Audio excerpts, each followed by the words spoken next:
Welcome, Imad Elabdala, to Cash and Soul. Thank you for having me here. Really nice to have you here. So this podcast is exploring the intersection between business and spirituality, and you have both of those pieces a lot. So just to give you a little bit of background of you, you're actually an immigrant from Syria that came here after the war, where you at some point worked as a war reporter, and then came to Sweden, where you started several social entrepreneurial enterprises. One which was targeted to kids and their trauma, healing their trauma, which got the UN Innovation Award. So I'm really glad to have you here, and interesting to hear your story and your.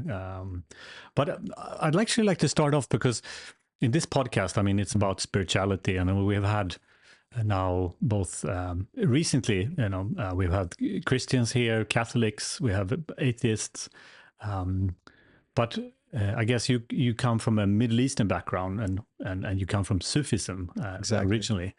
So I'm really excited you could talk a little bit about your story, your spiritual story, and how it involves with your, obviously trauma is a big topic in your life, right? So if you can start a little bit about telling that. Yeah. If I would share about my spiritual story, my spiritual journey, it's kind of diverse. I grew up in a Sufi Muslim family, and my both family sides, they are like leaders. They are religious, and I grew up around the twirl dancing, the connection. I grew up around mantra, which is called dhikr. And so if you say like Sufism, it's the mystical part of Islam, where it focuses mostly on the connection, and the difference between it and other versions of Islam or other versions of the Abrahamian religions in general. It's that it believes that the creator and the creation is one. So it believes in oneness. That's the common thing between it and between Kabbalah and Judaism, for example. They come from the same origin at the beginning. And that's what I grew up around. And I had the privilege, I could say, to be exposed to so many religions and sects within Syria. Syria is just like India.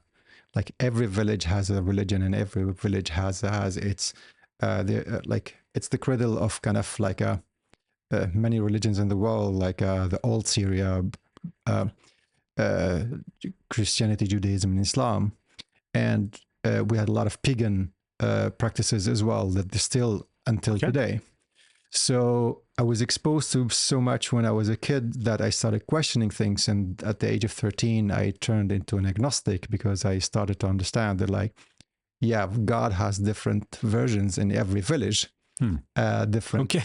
and so it was like just interested. So it was like every village had one religion, or was it several religions in one village? Or? No, it was like every village has its own religion, and the religions, like, they have sects as well under them.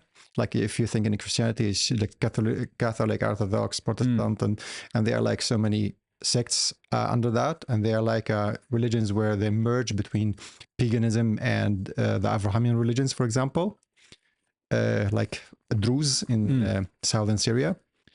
And long story short, I was exposed to a lot, so I started questioning things from an early age. Then I understood that, like, okay, so God has different versions over there and different forms, and the rules differ. You enter one village, you're allowed to drink alcohol and have fun, and the other village you're not allowed to see women, and the other village you can play with their daughters and sons, and the other one, like, the rules differ so much that was like, of course they should be like, either all of them are wrong Yeah. Or like all of them are an interpretation of what God is. And so at that age, I turned into an agnostic. I was like, okay, there is a God and there are different interpretations of God. And during the war, I was questioning things a lot. And after the war, I turned into a complete atheist. Like I was, if God created this, then this is a terrorist. Oh, wow. So that was, you basically saw so much horror in a way that you said that if God would have existed, he would have stopped this. Exactly. Or else he's basically not a very nice God. Exactly. And like everybody was fighting for their own God. And like, so I became a very confirmed atheist and having a science background. So I was argumenting against everything spiritual. Okay. I was like, if you don't show me the numbers, just get the hell out of here. Right. Then after the war, I went through post-traumatic stress disorder, PTSD. And through that, I started to discover myself because I needed to go deep to heal myself. And through my healing journey and trying to help children, where I also learned to meet my own inner child and rediscover the origins of who I am, I jumped on a spiritual journey without choosing it. And those are the best. Bit by bit, I started to discover like what I call oneness for now, or what I call God. And it was on so many levels of light and love. And the last moment, it was 2 years ago, 2022, when I surrendered. Okay. And that was when I said, okay, it's not only universe, it's a creator, and I surrender to this creator. Okay, like a personal God. Yeah, I mean, not a character, but like there's a source, and every religion they put their metaphor on it. Yeah. But like I came to understanding that like there is a creator and everything is one. And when I understood this and lived it in a moment of surrender, then it was like, okay, so that's what Islam was about. It's surrendering. It's not all these rules and it's not all these things. That's what Christianity is about. That's what Judaism is about. That's what all religions are about. So that's why I went back to the source, and I call myself today a spiritual Sufi Muslim, even though I don't practice religion, but I just believe in oneness. Yes. Oh, wow. But yeah, I mean, there's so many things I'd like to, it's a wonderful story, and there's so many things I'd like to pick up on. But I'm very interested in this moment of surrender that happened. Yeah. Can you describe a little bit more what happened to you and what led up to that moment? What led up to that moment is that I told you, after turning into an atheist and from a place of anger, there was the hurt person inside that was like angry on the world. And if there are any characters involved in creating this world, then I was angry at them as well, which like God and prophets and whatever like is involved or in the story. And rediscovering spirituality from a place of searching for healing and self-discovery, I was not interested in spirituality at all. And I was very sensitive towards spiritual jargon and terminology and the whole thing. It was like, no, I'm healing myself. That's it. That's my mission. So you tried to heal yourself without the spiritual bullshit Exactly. And like very skeptical. Like, and how did you go about healing yourself? Because you had a trauma from the war, right? Yeah. And then you said, okay, I'm going to try to heal myself. How did you go about doing that then without God, let's say? Yeah. I went first. I went the scientific way. I went and I like researched and studied and worked hard on so much in psychology, because I couldn't have an access to psychologists to help me out. The system here, you need to wait 8 months on the queue line to get help. Oh, right. In Sweden, yeah. Yeah. So I started to dive into every scientific tool there is and implementing it on myself. Okay. Like cognitive behavior therapy, exposure therapy, lucid dreaming therapy.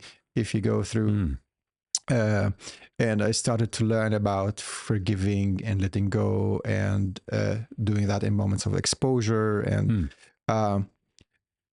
like I just went learning anything that could help. And I kept going all science until I burnt out, because by then I was like, there's no God, there's nothing. There's no everything. The world is against you. And for me, I need to make sure that everything is working for my sake. I became a control freak.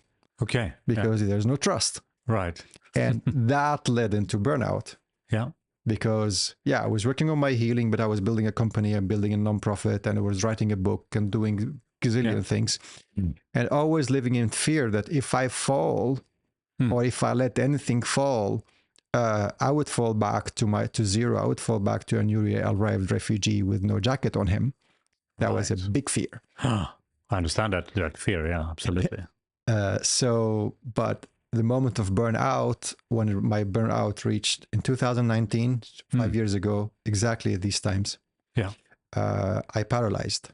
You're paralyzed? So my body kept I kept fighting. Burnout was like, fuck it, I'm from Syria, man, I'm a survivor, I'm gonna go through it. And I kept like going through and like using, I don't know, like alcohol and caffeine pills, and just like pushing forward, like squeezing things out of the body until like the body gave up on me. It's like, okay, I'm not gonna move.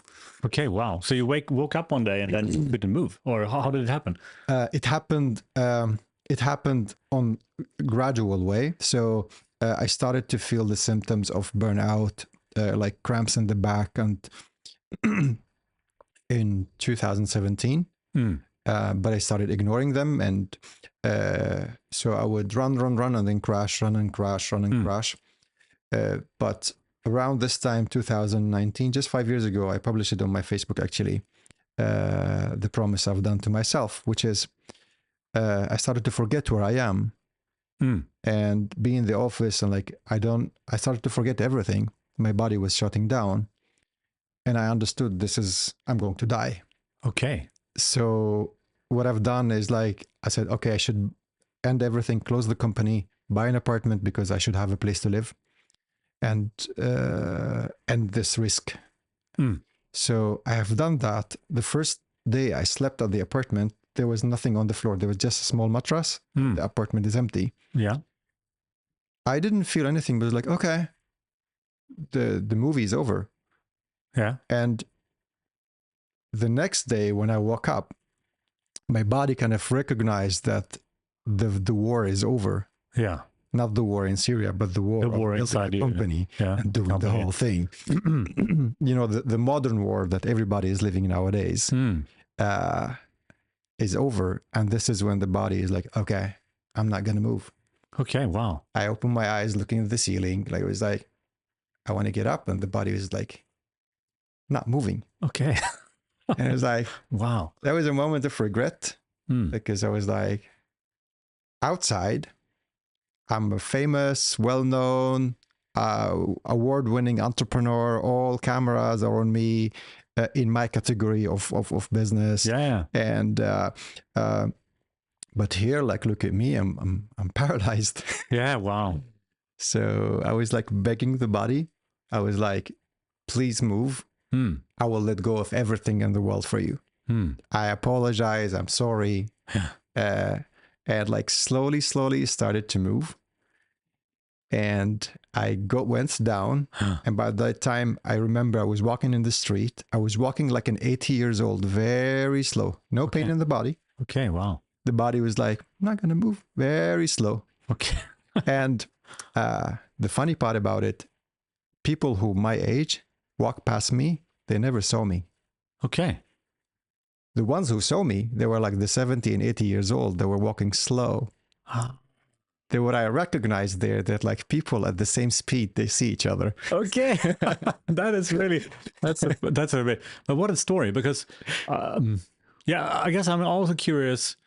So I guess you come from Syria, you're traumatized. You're gonna, okay, I come to a new country, I'm gonna make it. I'm gonna, show myself how good I am. Exactly. And I recognize that for myself, right? Because I had a period like that as well, where a long period, longer than yours, it sounds like. And then suddenly one day, and your body, there was one time where you just gave up. Basically, you said, "No, I can't go anymore." Yeah. And what happened? What sign did you get from your body then? I mean, it was like. But then it was like when I gave up, when I let go. Yeah. No, I didn't give up. It gave up on me. Okay, it gave up on you, all right. Like since then, I could always walk slow. I couldn't exercise. I couldn't do anything. I looked very sick. Like I have these pictures, big belly, but also thin body. Yeah. And like you could see me from far. Like this guy is not healthy. Okay. Wow. And what I've done there is I looked in the mirror and I was like, I will find what's original in you and I will make it thrive in the world. I'll take care of you, whatever the price is. You said that to yourself? Yeah. Okay. And since then I was full on my like healing quest journey. So since then I've only done like some consultancy on the side to support myself. But the whole focus was like a healing journey. And the encounter with spirituality, by then, I was still an atheist. I was still angry. I was still like really, really, really angry at the world. Like, I'm going to fix the world. There's no one to fix it. A friend of mine, she's Hindu. Her name is Gaia. We met in the spiritual world, in the social entrepreneurship world. She called me and said, like, Imad, I heard you went on a sick leave, that you were completely, I am sorry for what happened, but you should come with me on this meditation retreat. And it was like, what is retreat and what is meditation? And she was like, yeah, come, it will help you. And I was like, okay, sure. And I went on this Vipassana, which is like the silent meditation. And that was really hard to do while your body is in pain and you're angry. And so the first few days were really hard to get. And I went into an argument with the teacher. It was like, okay, because you were angry at him as well. Yeah, he was like, I entered the room and he was sitting on the chair and we were sitting on the floor. And I was like, oh, that's like grandpa. My grandpa was a Sufi leader. So he also sit on the chair and we sit on the floor and the students listen to him. And I was very sensitive towards these things. Okay, yeah. And it was like, why you're sitting on the chair? Can you sit on the floor with us? Why there's Osho picture here? Okay. Like, I paid money to come here. And like, he was calm. He was like, yeah, but that's, I can sit on the floor with you if you want. And, he said, what's happening? I was like, yeah, I've just been through hell. That's it. And I don't believe in God. I don't believe in anything like all the things that you talk about here. He was like, yeah, but maybe can you learn how to silence your mind a little bit? That might be beneficial. And I said, okay. We sat down the last day at Vipassana. He took us through an exercise of like meeting your inner child. And there I saw that kid. Wow. And that was the beginning of my spiritual journey. And how did you meet that kid? What did it look like? It was me, 4 or 5 years old. That child was really angry and upset and he's like, where the fuck have you been? You know, very neglected and sad. And I asked him like, what happened? And he was like, let me show you what happened. And I went through, but that's an internal journey as well. I went through moments from my birth until today. And on this journey, I always thought I am smart. Okay. I outsmart the system, outsmart everything. I'm strong, I'm smart. I smuggled my family here. I survived the war. I built the company, you know, always like this, because I didn't believe in God. And that kid was showing me on the way pieces of my life, especially like when you're talking about a bit before the war and on the way here, moments where I was supposed to die, but someone else died. Really? Wow. And moments where like people pop up from nowhere and just help me out on the way. And there, like, it was a moment of humbleness. Then I started to understand, like, I was helped. And, there is an intelligence. I refuse to call it God. There is an intelligence that is, wow, there's a designer for this show. I was helped here by this person. I was helped here by this person. Someone shouted at me. I turned my head and the bullet came to in someone else's head. Like there was some coincidences that brought me here. And I was like, okay. I felt like connected to that intelligence. I felt it talking to me. And since then, my spiritual journey started officially with a lot of resistance. Well, that's such a beautiful, I feel I'm almost keep crying here because it's such a beautiful moment when your inner child says, where have you been? Right? And I can recognize that for myself in a way, that it's been neglected in a way. But it was also, beautiful thing that it was showing you all these moments of let's call it divine intervention or, and so what happened after that? You this was the last day of the retreat, and what happened to your life after that? I at that moment I felt crying for hours. I couldn't stop crying, like, and since then I was curious. I wanted to know, what is this? And still, like, very sensitive towards all religious stuff because my history of seeing religions fighting each other and destroying each other, and understanding that all rules are man-made. And so I was discovering with skepticism, but then I went through, I'm talking about like 5 years journey now. From this retreat until the surrender. Until the surrender, it was 3 years. Okay, yeah. So and from now it's 5 years till yeah. And from that moment, discovering the inner child and like that I was helped, until the moment of surrender, took 3 years. I went bananas as well. The same way I went bananas on the scientific things before and working with research centers and doing the whole thing. It was like, okay, let's go bananas here now. Okay. And what did you do? What? I went everywhere. I went to Bali, I went to Morocco, I was traveling over. I was like, wherever there is good things and healing, I would go for. I practiced, like, I was like into yoga, I was into meditation, did psychedelics. And what of all the things you did, I mean, what were the things that helped you the most, or that kind of helped you along the most? The things that helped me the most were actually a combination between inner work and psychedelics experiences. Okay, yeah. So my first psychedelic experience was also by coincidence through a Jewish shaman who I just met through work. And he saw me like burning out. And then he came once, he was like, you should eat this. I'll guide you. Okay, wow. Yeah. And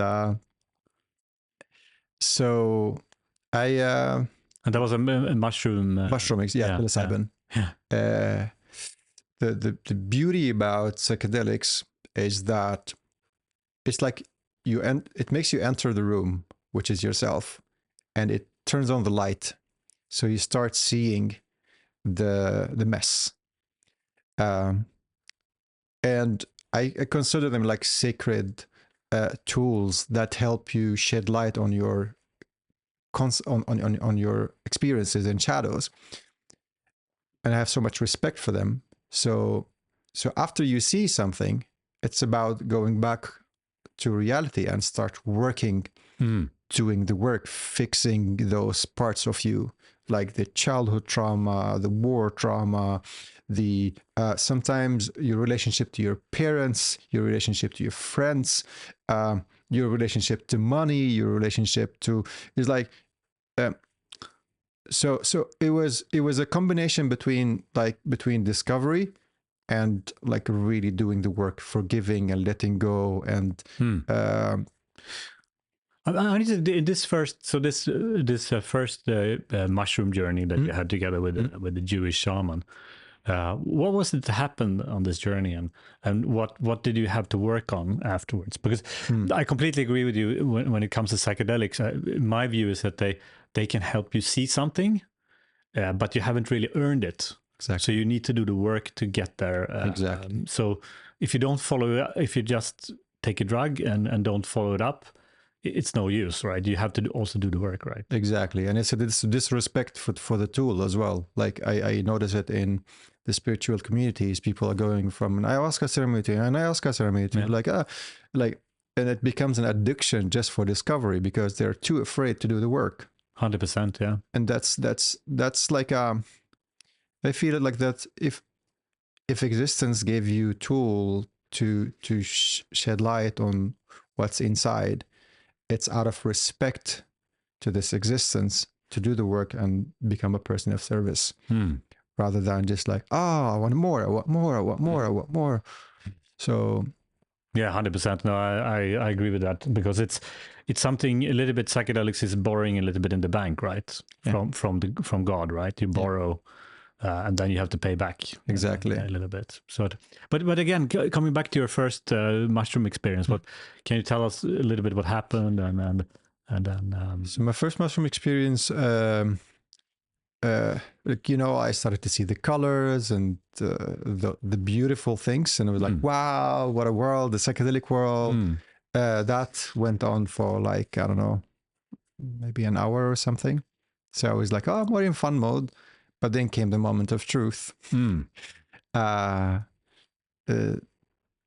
that trip, I quit smoking. Okay. I was smoking cigarettes. I quit cigarettes. Okay. And I remember I was smoking the cigarette while in the journey, and I was I was recalling all the pictures, because I was a chain smoker before. All the pictures of how the cigarette had hurt me in my journey. Okay. And also a near-death experience when I got pneumonia because of smoking.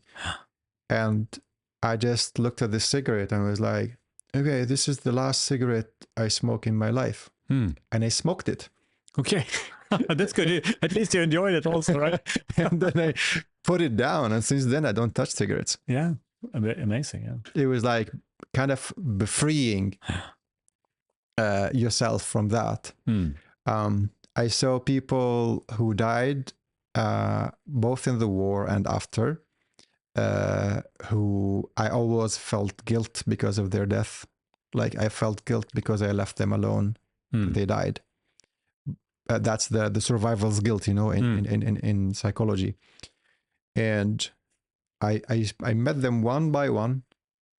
Okay, wow. And I looked at them in the eyes, and it was like, my friend, the shaman, was asking me, what do you see right now? I said, like, I'm seeing this person who died last year. And he was like, okay, do you have something to say to them? I was like, yeah, I still love you, but you chose to stay. I chose to leave. It's your responsibility. You said that to the dead person. To the dead person. And they looked me in the eye and they were like, yeah, sure. Okay. Yeah. And there was a moment of forgiveness between me and them. Right. And like the amount of healing I got in that session, it was enormous. Wow. Yeah, because all the guilt you could let go of. Yeah. And of course it doesn't go away 100%, but at that moment it went away. Yeah. And it gave me a path to start to think. It's like, okay, I'm not responsible for people's life or death. I'm responsible for what I have right now. And through there, I started, after that journey, after that trip, I started working with guilt, like taking myself out of the story, because the mind wants to go back to the trauma, wants to hold on to the victim's mentality, wants to hold on to like being responsible for things. Yeah, that's really an interesting point there. I think with trauma is I guess it's I like to hear, because I guess trauma is a little bit the mind wants to keep it because the mind is there to protect you, right? It's very comfortable to be a victim. It's a very comfortable place to be a victim. That's what most people in the world are stuck. Yeah. Like it's not your fault, and it's everybody's fault. And then even if you're living in the mud and living in the darkness and in the like non-health, but it's comfortable. And it's this fight to get against the victim mentality that takes you out of this what do you call it, like the dirty water. And what is that the people are afraid of, to leave that victim, to leave their traumas? What are people afraid of? What will happen if they let go of their traumas? Their system doesn't know something else. Yeah. The ones who stayed in trauma and stayed in guilt and stayed in victimhood for a long time, their system forgot what light is and what happiness is, and they don't know. It's the unknown. It's that it's the same as you're quitting your best job to go on a quest, to go on an adventure. It's very scary. Unless like you really, really believe that there's something there for you and you dare to do that move, then you get out of the comfort zone. And it's the same with trauma. It's the same with depression. It's the same key. It's the same method. Yeah. So you had all these people, and you had a kind of a moment of them forgiving you and you letting go of responsibility for them, right? Yeah. And then what happened afterwards? How did you follow up on that? I followed up actually through like my journey was not as bright as I'm telling it right now. Like through it was a lot of ups and downs and pits, and you try something and it doesn't work, then you crash, and then you try something else and you crash. What were some of the things that you tried that didn't work and made you crash instead? Like I tried only going to therapy, talking about things that happened in my adulthood. And I noticed that like every time I go and open up the wound keeps opened, and it took me so many days to work with myself to come back. And when coming back, not so much has changed. Like you're still fragile. It's only when I started the deep inner child work. That's why I'm devoting myself to inner child leadership as a coach right now. Yeah. Because that's when you go to the root causes of everything. And you can skip or like jump over all the things that happened in your adulthood. And if you go to the roots and heal them, like the rest would heal. That's really interesting, because I had one thing that I did was this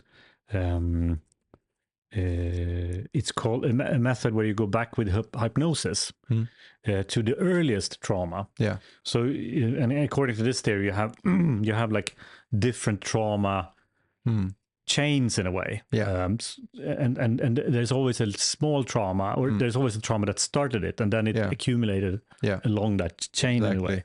So if you can go back with hypnosis and unravel this first trauma, then everything else kind of goes away, and you can be there in that trauma, and the therapist can help you feel secure in that situation, or you can hold your inner child in that situation, and then it all unravels in a way.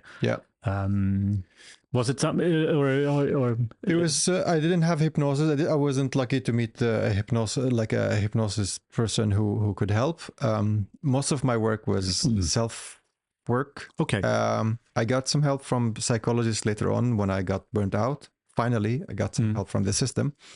And we started working on like CBT and anger on parents. So I got help from the system as well. Yeah. I got therapy. And also I've done a lot of work on myself using the tools I've learned before. And from time to time, I would go, every time I feel completely lost, I would go on a psychedelic experience. Not in a party, not in a just alone in the woods or with a friend. And go. And how often would that be? At the beginning, it was like maybe every 3 months. Yeah. And then the more I healed, the more it would be like maybe once a year, once every half a year. Yeah. My last experience actually over a year ago, like 1 year, 3 months ago. Okay. And always with psilocybin, or did you? No, I used psilocybin. I used LSD as well. I went also MDMA, but that's not psychedelic. And also ayahuasca. I've done ayahuasca actually only once. Yeah. And did you try ketamine as well? No, I didn't like it. It didn't like, for me, it was like, oh, just like getting high. It didn't feel like, maybe for some other people it would help them. My goal was with using these substances was purely therapeutic. It was not into like the fun part. No, absolutely. No, but I actually happen to own a chain of ketamine clinics where you treat depression and alcoholism with ketamine. Yeah. Which is legal in Norway. Yeah. And I don't know if it's legal here in Sweden, but it's like a horse tranquilizer, right? Like it's completely also safe. So it's actually what you use on babies that have pain. You use ketamine, so it's very But so you did this regular kind of. But I'm curious about this inner child work. Can you describe a little? How did you get in touch with your inner? You had this first experience in the Vipassana, and then how did you work on your inner child? Okay, the work of on inner child, it came from experience. So what I have done after the war, and after like I got PTSD and started working on myself through science, is that I decided that I am going to take all these tools and give it to children who were traumatized because someone should save them. My way of doing that, because I'm not a psychologist at the end, I'm an engineer. So, but I grew up around storytelling as well. So it was like, if I package all these tools in metaphors and put them in a story, and deliver them to kids through the hero's journey, so where they are the hero but not the victim, is the same as like if you take like Pippi Longstocking but for emotional intelligence. And that's what I've done that's what Sarah, the character in my book, is about. Okay, gotcha. Yeah. So, but I was talking a little bit more about your own inner child. How did you contact your own, or how did you kind of heal yourself there? Exactly. So I spent over 6 years learning how to talk to a child. Okay. How to take all these therapy methods, the complex things, and simplify them to the child, and how to be a leader to that child through the story. Okay. And through those experiences and working with kids at squad schools and refugee camps, and the whole time, I really learned the skill how to lead that child with mercy, with compassion, and with commitment. Oh, wow. So you actually worked with kind of real life children to work on your own inner child in a way. I worked with children until I burnt out. And when I burnt out, then you started working. Then I was like, oh, I should work on my own inner child. Right. And after that Vipassana journey, I can show you here on my phone. I had, this is my picture when I was a little. Yeah. Okay. Wow. You have your own inner child on your. Wow. That's beautiful. But how did you contact? I mean, so let's say you're working on your inner child, right? Yeah. And how do you sit down and you can't pick up the phone to your inner child, right? No. How do you do? So what I've done is, like, after meeting that child, I promised myself to build a relationship. So when you said that you felt that your inner child was neglected, or it's all about leadership or parenthood in general. It's a leadership journey, and it's about two things. It's about the way you communicate and the way you show up. If you communicate on a regular basis, you start building trust. And if you use the right communication, you start building trust. But trust also needs to be earned. You cannot just tell the child, I love you, and then like not show up for 10 days and come back as like, hey. So the relationship to my inner child started with, I looked at this child, I put his picture on my phone and on so many places at my apartment. And I was like, from now on, I will take care of you. And I will use all the tools I've used in the past to help heal others, to heal you. And no one is allowed to talk bad to you, not even me. Wow. That was the twist. That was like, because since then, I started watching my thoughts. Because sometimes you drop this on the floor and it's like, I'm an idiot. And sometimes I catch myself saying that. I'm like, okay, no, you're not allowed to tell him you're an idiot. Say it again now in a better way. Okay, the cup was falling. I didn't pay attention. I'll pay attention next time. And with time and showing up, I would look up in the morning. I would look in the mirror and say, hey, I see you. I love you. I'll take care of you. When I'm in an argument with someone, it's like, hey, what would the wise parent say? What was the wise leader say? And everybody knows what would the wise leader say. But we don't say it to ourselves. Yeah. And that was the practice. That's the inner child leadership. Wow. So okay, I can just take an example of my own life that's very recent. So my wife decided to go now on this kind of 6 days away on a festival, like go away, and that made I felt. I have a history of being quite jealous of her, because she's very good looking, and I'm always afraid, and she went away without, without me and completely alone, and I didn't hear anything from, she deliberately didn't want to have any contact and everything, and of course I started going into myself and feeling like, am I really afraid she's going to leave me, and I really went to the bottom, and I said, well, I mean, if she would leave me, it would be okay. I would survive that, right?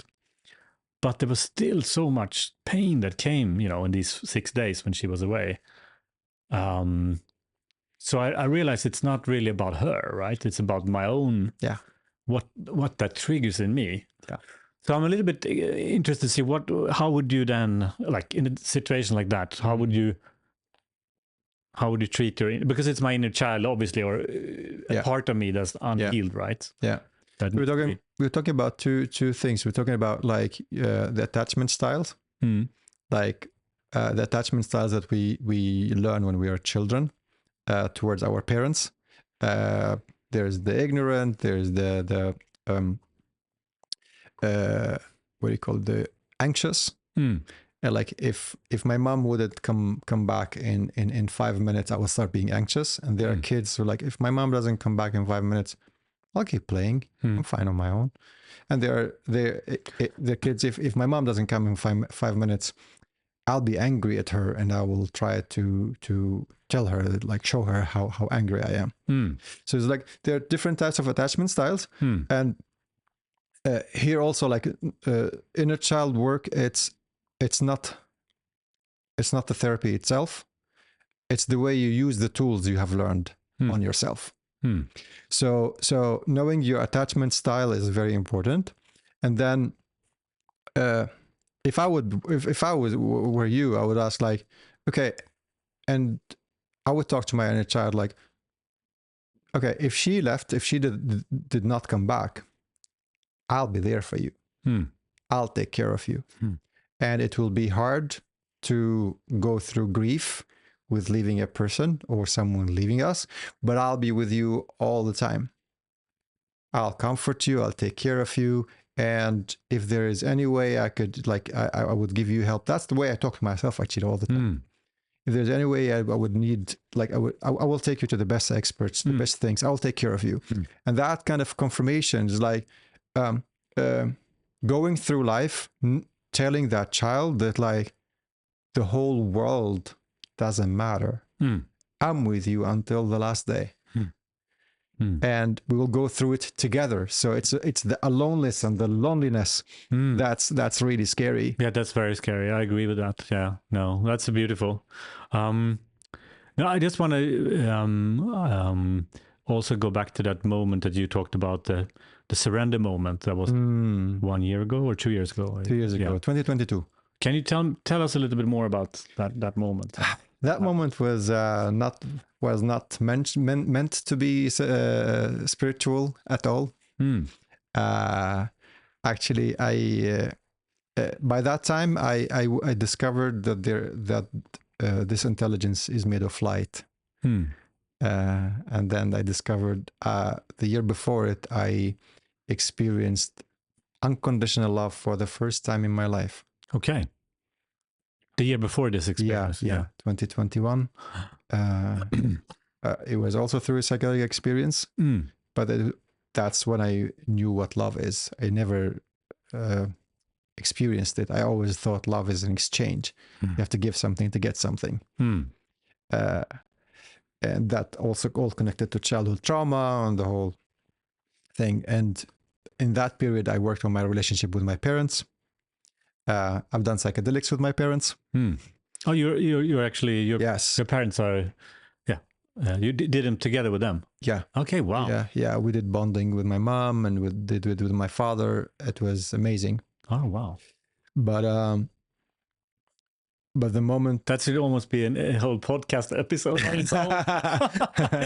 Look, my parents are religious. My parents are unfortunately passed away, both of them, so I cannot do that. Continue. So, So my parents are religious. They don't even drink alcohol. They don't smoke tobacco. They don't do anything. But they trusted me. I told them this is a thing from the Amazon that makes you see the spirit, which is kind of true. It's like the pitching is different. Yeah. Well, and that was ayahuasca. No, I've done with my mom. I've done MDMA and I've done shrooms. Okay. And with my dad, I did LSD. Okay. Wow. That was a really, really life transforming experiences with both of them. But if you want to go to the moment of surrender, that's when I called it God. It happened in Egypt, in Sinai desert. Okay, like Moses. Yes. Exactly. It was like and I went there by coincidence. There was a friend of mine, Swedish. He was like, come here. There's a camel race. I was like, I want to stay away from all Arab countries, Muslim countries, all the things. Like, I want to just go have fun. I don't want to go. And he was like, no, it's nice here. And I went to a small town called Dahab on the Red Sea in the Sinai Desert, and it's like Bali but in Arabic. Okay. So it's like kite surfing, yogis, spirituals, gathering from all around the world. It's like Tulum. Okay, wow. I love kite surfing as well. What was the name of the place? Dahab. Dahab, okay. Yeah. And I was like, oh, wow, this exists. And I was like, oh, they are like Arab yogis. And there are Arab spirituals, and they started to meet them, and we speak the same language. And I was like, oh, wow, I'm speaking everything to them also in Arabic. For me, that was like a bingo of life. Wow. Discovering that there are people like you from your background that thinking the same way, they're open-minded, they explored life. And like most of them, they were like highly successful entrepreneurs, artists, people who went through high levels of life and then discovered that there is more, or they got like when life slaps you on the face, sometimes with a chair. Yeah. And they went down deep into discovering themselves. And so the same spirituality that is practiced in New Age, I found it practiced by people who still between New Age and between Islam. And there was like, I was still like a little bit cautious. They were like, this is God, this is Allah. I was like, yeah, universe. Yeah. And I was still sensitive to religious stuff. And we went to a place called Blue Lagoon. Actually, I have it tattooed on my arm. Okay. I went to this place and I went into a moment of meditation. And this guy, he was like, okay, if you would like to take a little bit of acid. Yeah. Just for, it makes things look better. I was like, okay. Okay. And it was very, very little. And I felt like meditating.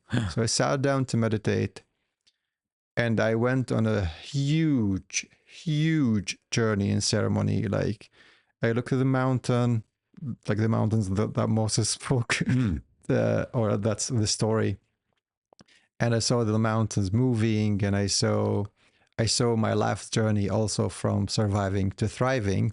And I saw how I was helped all the time. But this time came the message to me. What I understood is like, you'd been given so many wars because your quest is to work for peace. Okay. You've worked for peace, and that's your path. If you want to go this path, keep on. If you want to go another path, you will torture yourself. And I was like, okay, that's what heaven and hell is. It's a choice right now. And that Muslim shaman was taking care of me, and his name is Mazen. He was like blowing tobacco, putting me music. He was just doing like an ayahuasca ceremony because he saw me in this divine moment, and through this moment I understood, like, okay, there is this creator. It's not the dude living in the sky. It's the metaphors that people used to explain this love. And I found myself just bowing, surrendering. And I was saying like, Salam and Rabb Salam and Khal Salam, which means like peace from the God of peace, on the people of peace, on the earth of peace. And I was just crying and saying that. Wow. That was and then the guy came to me, he was like, did you discover God? I looked at him and I was like, yeah. Wow. And I took picture of that scenery, like, and I tattooed it on my arm. Oh, wow. So you have a tattoo on your arm? Yeah. Wow. I can show it to you if you want. Yeah, why not? I don't know if it might open. This one, actually. Okay. So that's the kite surf. Okay. Oh, you have a kite on the arm. Yeah, that's the mountain. And I hear like my purpose in life, like strong man and servers for peace. That's salam in Arabic. Okay. And since then, that's how I live by. Wow. And that's how it reflects on everything. I do business the same way. I do consultancy the same way. I relationships the same way. And since then, things changed completely, because once I surrendered, I felt connected. And when you're connected, you're not alone. Then going through any hardship, it's not about you. It's about, we're going through this experience, through this challenge, and you're supported. And I feel that like any experience, any challenge I would go through, or any happy moment I would go through, like, it's part of my journey. It's part of my path. So since then, I started calling it God. And that made everything I learned in my childhood true about the faith, but not about the rules. So what I live today, I live through, I believe in oneness. I believe in the one God that's among all religions in the world. And that's what I live with. I don't need to go through any instructions or any books or any things. And actually, since then I was like, okay, So that's what Muhammad used to say. Mm. That's what Moses said. That's what Jesus said. That's what Buddha said. And then I started reflecting on religions and was like, okay, so the Abrahamian family, they use the father figure as a metaphor to explain to you what love is. And then you have the South American, like Pachamama. They use the mother figure to explain to you what God is. So it's not a him, it's not a her, it's just it, and it's one. And every doctrine, every religion, and every thought leadership, I call it, they use the metaphor and storytelling to explain to people about this oneness. Yeah, I guess it's you can only point to it, right? You cannot really explain it. No, exactly. I have to say I'm really deeply moved by your story. I mean, the story from being kind of growing up in a religious environment and having this trauma and war, and then being an atheist, and then coming back to faith and God again. I mean, that's a absolutely beautiful story. Thank you. And I really thank you so much for coming here and telling it. So thank you. Thank you. Really, warmed me a lot. Thank you. I appreciate it. And on a personal level, and I think it will warm the listeners as well. So I'm happy to share. Thank you so much, and thanks for listening and being curious about it. Like, I'm also happy that like people like you exist, especially not only just living in the spiritual world, because that's a bubble, but people who are living in the business world and the actual service world, and combining those two together. Because when these go hand in hand, this is what I think sustainable transformation would happen, and the shift in the world would happen. It's not a revolution. It's a continuous day by day work and implementation of knowing oneness and love into our daily system. Absolutely. Amen to that. Thank you. Thank you. Good. Yeah, great. Give me a hug. Yeah. Wow. That was a powerful story. Thank you so much. Wow.